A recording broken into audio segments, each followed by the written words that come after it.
Yeah, you'll have drawings on the exam too. I'll put you 2 extra drawings on the exam. Okay? No, I'm not going to have you draw today. Okay? I don't have something ready for you. I don't want to spontaneously do something. I need to be prepared for that, just like so. But before you go, what other questions do you have? You gonna be ready? Actually, I just want to use. I noticed with the table, the substance P, that it says it's excitatory on the table, but Yes. on the diagram, It says inhibitory. Inhibits. It can go either way. It can go either way. Substance P tends to be excitatory, and it tends to excite pain. Yeah.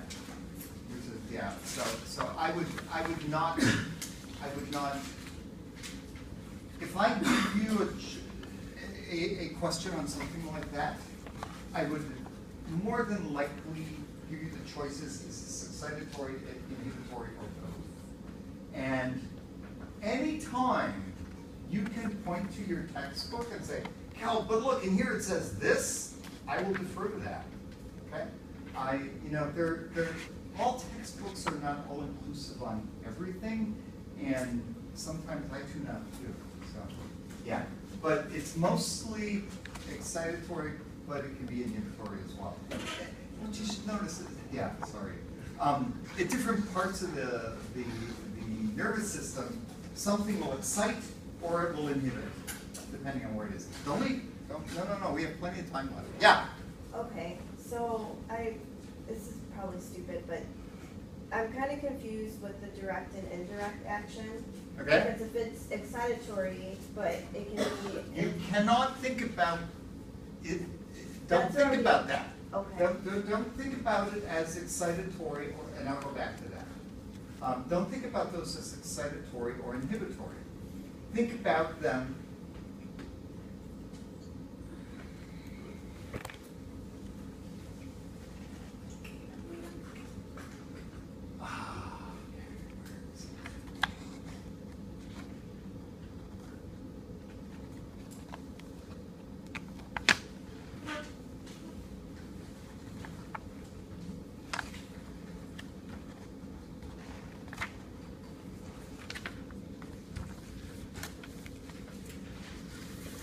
the indirect pathway overwhelmingly inhibits the thalamus. The direct pathway overwhelmingly excites the thalamus. Okay. They both stimulate the thalamus. So we have stimulation that is either excitatory or inhibitory. So you say, okay, I have a signal coming in. This excites. As a result of excitation, this inhibits. Oh, wait a minute, this inhibits. So this is inhibiting this inhibition. If this inhibition doesn't happen, then this inhibits. If this is inhibited, then nothing happens and this inhibits. Nothing happens here. These must work hand in hand. They have to work together. Because if this pathway works properly, you would get complete inhibition. If this pathway works properly, you would get complete excitation. What you must understand is that these are not individual fibers. There are multitudes of fibers. Some of them fire, some of them don't. And that's what gives you degree of motion. That's what gives you a range of motion, so that you're not either going from standing still to 100%. Does that clarify that? Yeah. Don't really, as you walk through here, okay? And I know you're going to hate doing it. You have to say, all right, my signals are starting in the cortex. Signal comes from the cortex here. We have an excitation. Cool. This excites, that excites. Oh, I've got 3 potential excitatory signals, right? So they're all going to cause this to have an action potential, which is going to release an inhibitory neurotransmitter and inhibit this. This is now inhibited. What does this do? Whatever else, what other signals come in here, it happens. You must also remember, we're isolating a bunch of signals here. There is no such thing in you as isolated signals. It is an absolute impossibility. The whole goal here is to learn the pathway. This is the minute you were born, signaling started in you. Signaling will continue in you till the day you die. And those signal pathways are just bouncing back and forth. It is a never-ending signaling process. It is absolutely impossible. The only time you disrupt signaling is with a pathology. That is the only time signaling is disrupted.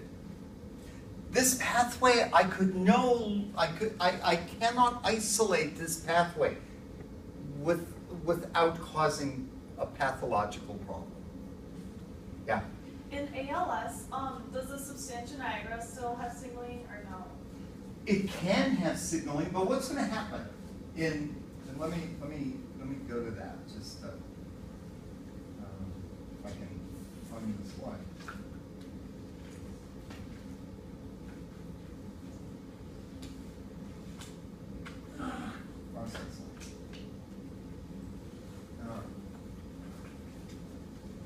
Give me a second.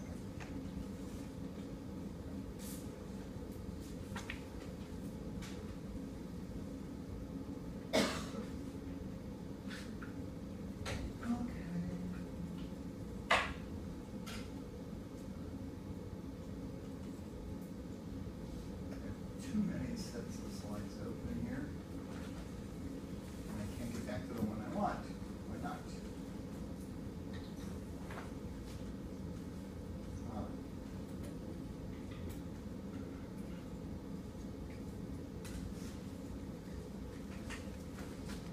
It's not there. Arrgh.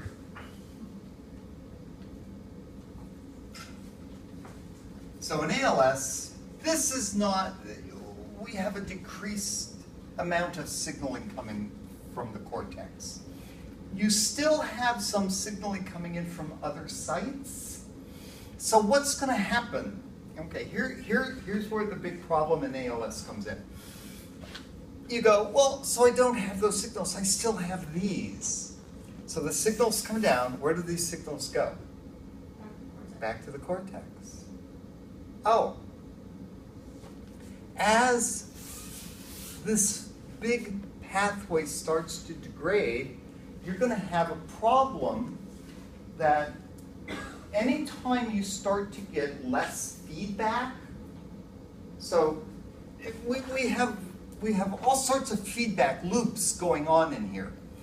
As feedback to the cortex drops off, that's going to encourage more and more cell death.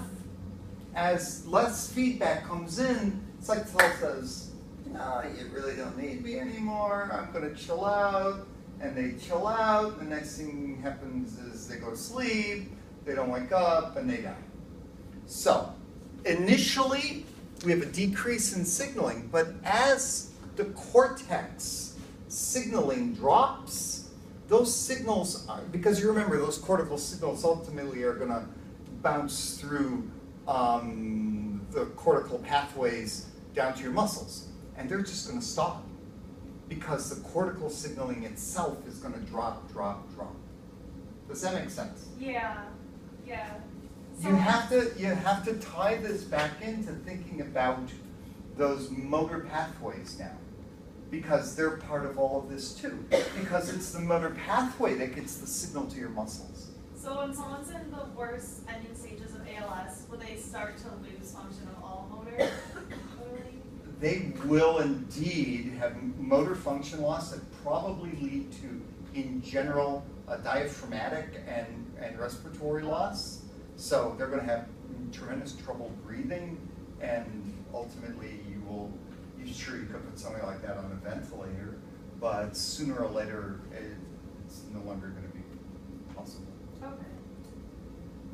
Okay? Cool. I need you to do something for me. Now, this is all about me. I need you to fill out these.